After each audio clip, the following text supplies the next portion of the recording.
Halo anak-anak, apa kabar kalian? Saya senang sekali karena kalian tetap semangat dalam mengikuti proses pembelajaran. Kita belajar apa ya? Mari kita simak secara bersama-sama dalam tayangan video berikut.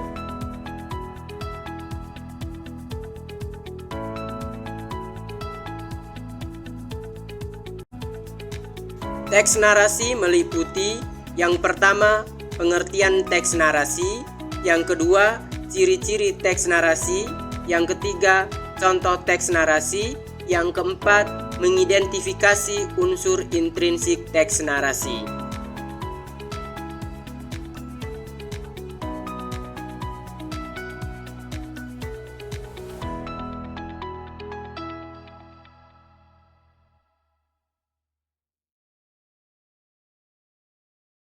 Yang pertama anak-anak, kita membahas pengertian dari teks narasi. Teks narasi adalah jenis teks yang menceritakan suatu peristiwa atau kejadian secara runtut berdasarkan urutan waktu.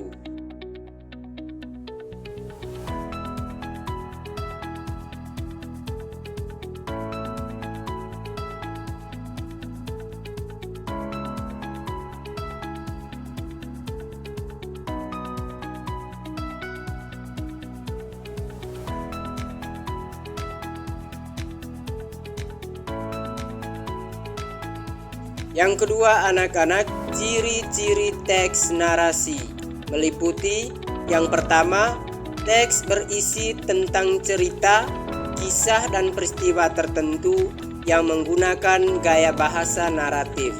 Yang kedua, urutan cerita jelas mulai dari awal hingga akhir cerita. Yang ketiga, terdapat suatu peristiwa maupun konflik. Yang keempat, memiliki unsur pembentuk berupa tema, latar, alur, karakter, tokoh, dan amanat. Itulah ciri-ciri teks narasi.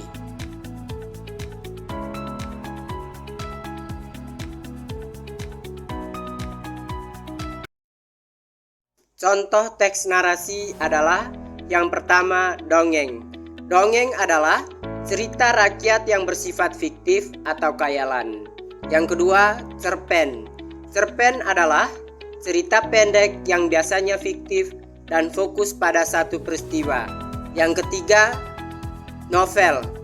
Novel adalah cerita panjang yang lebih kompleks dan biasa mencakup berbagai tema. Yang keempat, legenda. Legenda adalah cerita rakyat yang dianggap benar-benar terjadi meskipun mengandung unsur-unsur mitos. Yang kelima, fabel.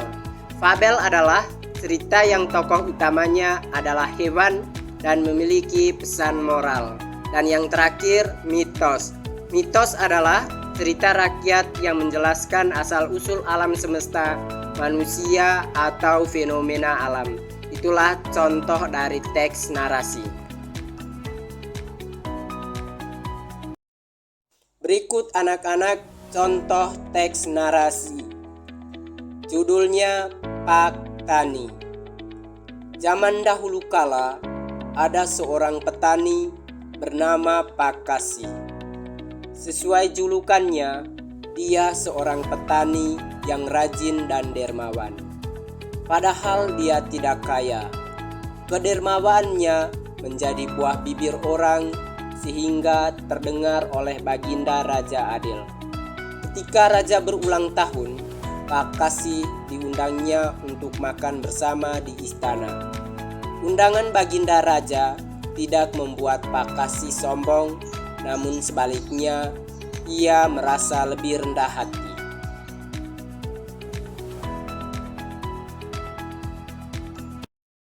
Yang berikut anak-anak, unsur-unsur intrinsik teks narasi. Yang pertama, tema atau topik. Tema atau topik adalah inti pokok dari sebuah cerita. Seperti dalam cerita tadi, temanya adalah Pak Tani. Yang kedua, tokoh. Tokoh adalah pelaku dalam cerita.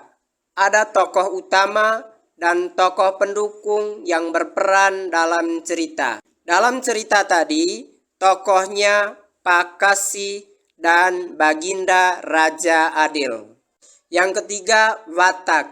Watak adalah karakter pelaku dalam cerita. Dalam cerita tadi, watak Pakasi baik, rajin, dermawan, dan rendah hati. Yang keempat, latar.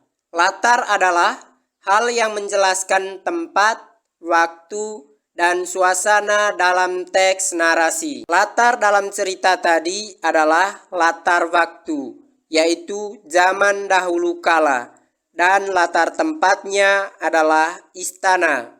Yang kelima, anak-anak, adalah alur. Alur adalah rangkaian peristiwa yang saling berkaitan. Alur dalam cerita tadi adalah Pakasi tidak menolak undangan Baginda Raja Adil untuk makan bersama di istana. Yang keenam, amanat. Amanat adalah pesan moral yang terkandung dalam cerita. Amanat dalam cerita Pakasi tadi adalah sebaiknya kita selalu rendah hati kepada siapapun, selalu rajin dan dermawan dengan siapapun. Anak-anak, itulah unsur intrinsik teks narasi dan cara mengidentifikasi unsur yang terdapat dalam teks narasi.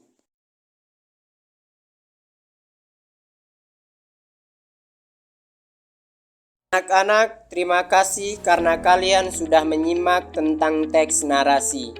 Bapak mengharapkan agar kalian tetap semangat dan selalu rajin belajar.